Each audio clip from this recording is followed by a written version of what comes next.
As a devotee, how should one understand the purpose of marriage in life? So, this is as Prabhupada has often mentioned, that Nirbandhe Krishna Sambandhe Yuktam Vairagyam Uchyate. The process of Bhakti Yoga is the process of Yukta Vairagya. Not Shushka Vairagya, not dry Vairagya, not dry renunciation, but the process of dovetailing everything in Krishna's service. How? Nirbandhe Krishna Sambandhe. We see the connection of everything in Krishna consciousness, and we see everything as related to Krishna. We don't see anything as separated from Krishna. So Krishna says in the Bhagavad Gita that Dharma Viruddho Kamosmi Bharatarshava. Krishna says lust in a man and a woman, the desire for sex in a man and a woman, which is not contrary to religious principles, is acceptable. It is conducive for spiritual life. So what do we mean by sex life which is not contrary to religious principles? According to religious principles, eating, sleeping, mating and defending have to be performed in a regulated way, not in an unregulated way. Eating, we have to eat, but I cannot eat whatever satisfies my tongue. I have to eat only Krishna Prasadam, and I have to eat only for nourishing my body.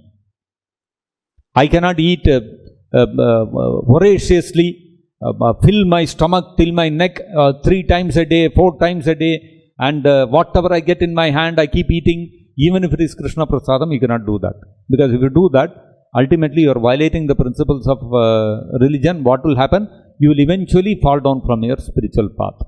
That is why Chaitanya Mahaprabhu said, Al bhal na paribe, bhal na khaibe. A devotee should not dress luxuriously, a devotee should not eat luxuriously. If one does that, one will fall down. So eating is essential. Eating is essential. Without eating you cannot live, you cannot survive. But we do it according to the way that religion has prescribed. If I have to eat, I'll eat only this much. I'll eat only half stomach. I'll eat only Krishna Prasadam. On Ekadashi, that also I'll give up. I'll do fasting. So all these strictures, if you follow, if you're eating, you do it according to the directions of the religious scriptures, then it will help you to advance in spiritual life. Similarly, sleeping. I like to sleep, especially in the morning at 4 a.m. I like to sleep. Night, no problem. 12 midnight also, no problem. I'll remain awake. You tell me to have Mangalarati at 12 midnight, no problem. Tell me to have Mangalarati at 4:30, it is a problem. No, Mangalarati has to be at 4:30. Why, Prabhu, 4:30? Let's do it at 11 o'clock in the night. No. And we'll finish it and we'll sleep. What is there? Ho gaya Mangalarati. No. Shastra says, according to Dharma, there is a time for Mangalarati. You have to do it at 4:30. So you have to sleep well before, on time. You have to sleep 8:30, 9 o'clock in the night. Get up for Mangalarati, 3:30 you have to get up. Come for Mangalarati, 4:30. So sleep also has to be regulated. If you sleep this way, then it is conducive for spiritual life. The same sleep, anyway I have to sleep 6 hours. No, I'll sleep from 3 a.m. to 9 a.m. What is the problem? 6 hours only I am sleeping.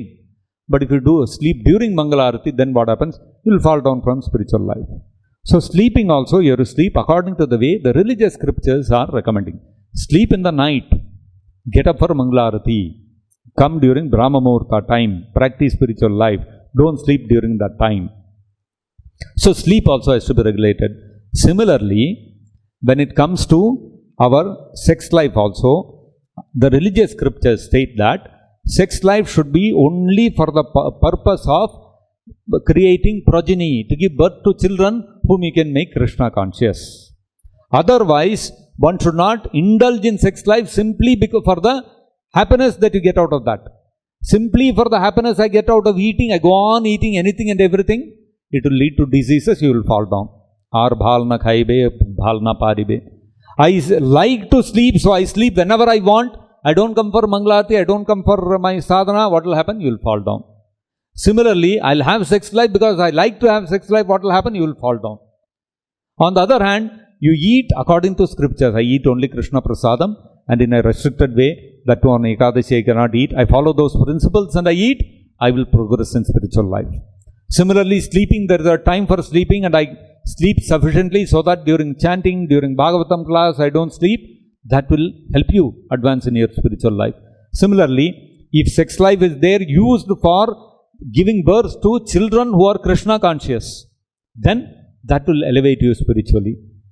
So, the purpose of marriage is for creating progeny who will become Krishna conscious.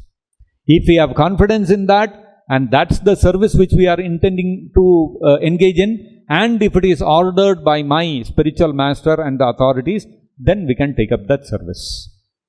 Understand? Whatever service we do, we have to do it according to the instructions of our senior Vaishnavas. We cannot do things whimsically. What time I have to get up and perform Mangalarti, Prabhupada has decided. We have to follow that. What time I have to eat and how much I have to eat, that also Prabhupada has told. We have to follow that.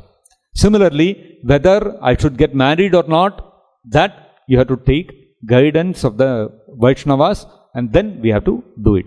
So, in that way, when we engage, then everything has a place in Krishna consciousness, and it can become conducive for our spiritual life.